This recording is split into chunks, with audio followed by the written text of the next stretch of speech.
Bon, je suppose que j'ai pas besoin de vous présenter le personnage qui est Mario, un plombier italien moustachu avec son initiale sur sa casquette. Et avec plus de 200 jeux à son actif de tous les genres, comme par exemple des jeux éducatifs ou des jeux de course, ou bien encore des jeux pas ouf. Bref, si je devais parler d'un seul jeu de cette franchise, je parlerai sans aucun doute de Mario Odyssey.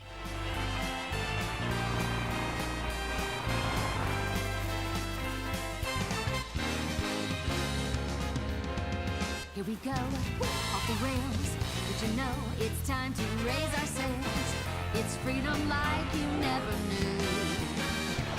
20 flags or a pass. Say the word, I'll be there in a flash. You could say my hat is off to you. Oh, we can zoom all the way to the moon. Oh, this great wide wacky world. Jump with me, grab coins with me. Oh yeah.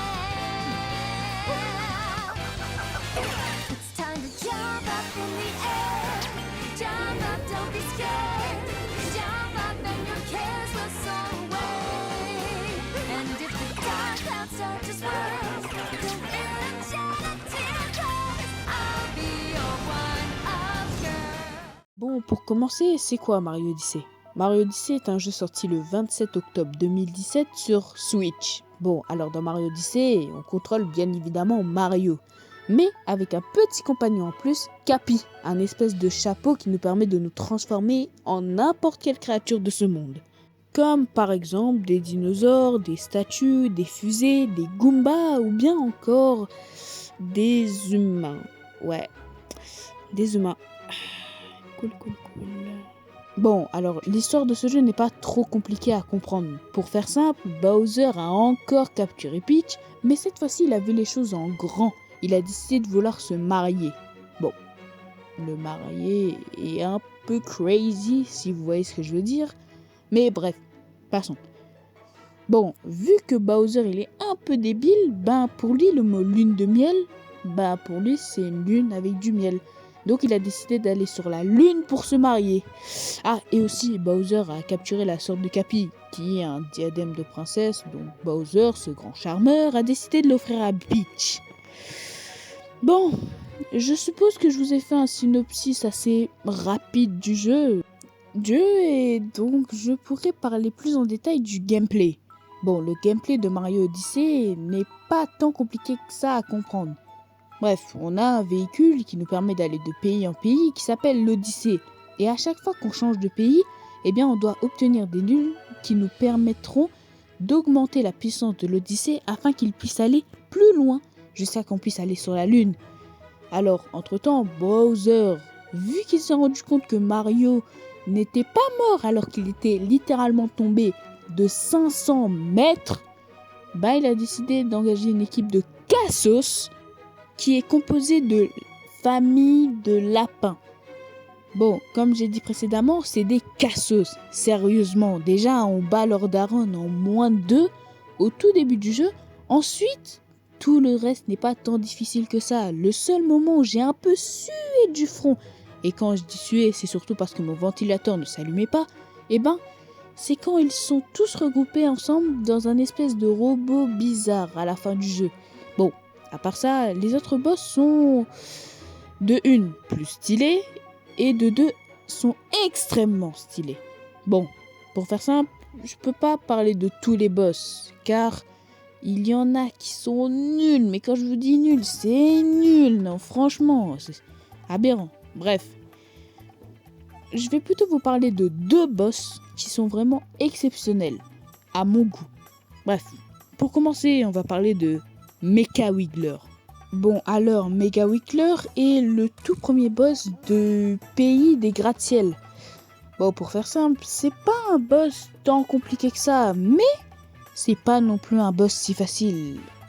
Parce que, dans mes souvenirs, j'ai fait plusieurs tries avant de le tuer. Donc, ce qui veut dire que... il était un minimum fort, hein. Bon, le truc, c'est qu'il est extrêmement stylé. C'est une espèce de chenille bizarre en mode électronique, un peu à la cyberpunk, mais extrêmement stylé. Franchement, tout ce qui est futuriste, franchement, je bande de fou. Alors, je suis pas sûr de celle-là. Mais voilà. Bref, passons au deuxième boss. Bon, alors le deuxième boss, j'ai pas du tout trouvé son nom en français, donc on va l'appeler le dragon des ruines. Alors, le dragon des ruines est le seul et unique boss du pays des ruines. C'est logique, le dragon des ruines, bref. Alors, il est extrêmement stylé. Alors, je m'appelle pas Astérion pour pouvoir bander comme je l'ai dit tout à l'heure, mais il est extrêmement stylé. C'est un dragon qui fait des éclairs. Ça me fait penser à Jay dans les Ninjago. Donc, c'est pas mal. J'aime bien. Bon, à part ça, il est claqué au sol, vraiment. Quand je vous dis claqué au sol, c'est pour vous dire, le combat, il était gaze. Je l'ai fait du premier coup. Grosso modo, quand je l'ai vu la première fois, j'étais en mode oh, dragon, il est trop stylé, oh là là, il va me baiser de fou, je vais mourir 5 milliards de fois, mais pas grave. Eh ben, non. Ascenseur émotionnel, je me suis rendu compte que son combat de boss était nul. Voilà. Bon. Là, je vous ai parlé des boss, mais je peux aussi vous parler des mobs futiles, mais un peu stylés quand même, comme par exemple lui et lui. Bon, maintenant passons à l'un de mes points préférés, l'exploration. Bon, comme je vous ai dit précédemment, on part de pays en pays, si on peut dire ça comme ça. Et en tout, il y a 15 pays, en comptant les deux côtés obscurs de la Lune. Chacun de ces pays ont leur propre spécialité, comme par exemple le pays de la Lune qui a une gravité beaucoup plus basse comparée à celui de la Terre. La Terre n'est pas un pays, mais vous avez compris, tous les pays qui sont sur la Terre, quoi. Voilà, vous n'êtes pas cons. Bref. Ou bien encore le pays de la neige qui te donne l'incapacité de pouvoir nager dans l'eau sans mourir de froid. Au sens littéral, hein, tu meurs vraiment de froid, tu deviens congelé, comme le méchant dans le film là, où Here's Johnny, vous voyez. La ref. Shining, voilà, Shining. Allez, c'est le script. Bon.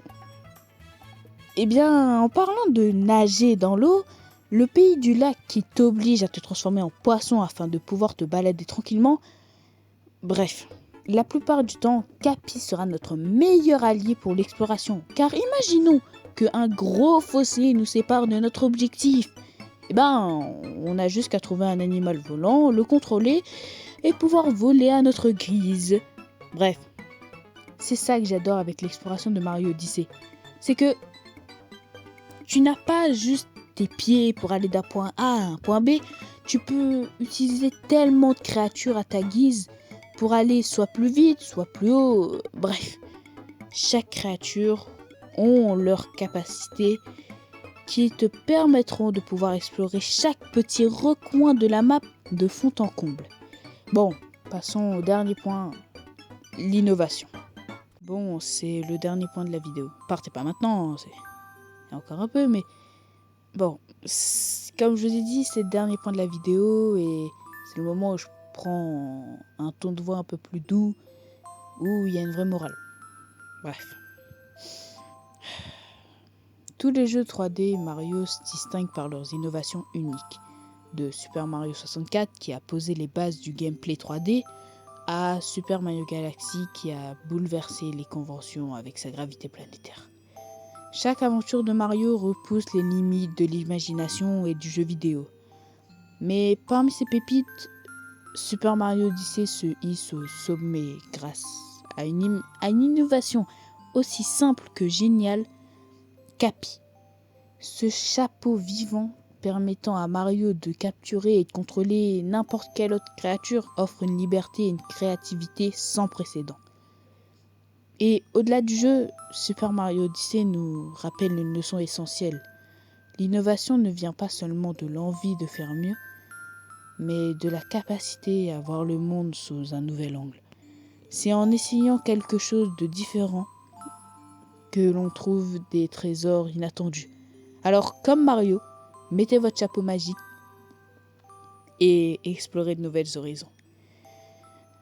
C'était Monster. Je vous souhaite un très beau mois de janvier.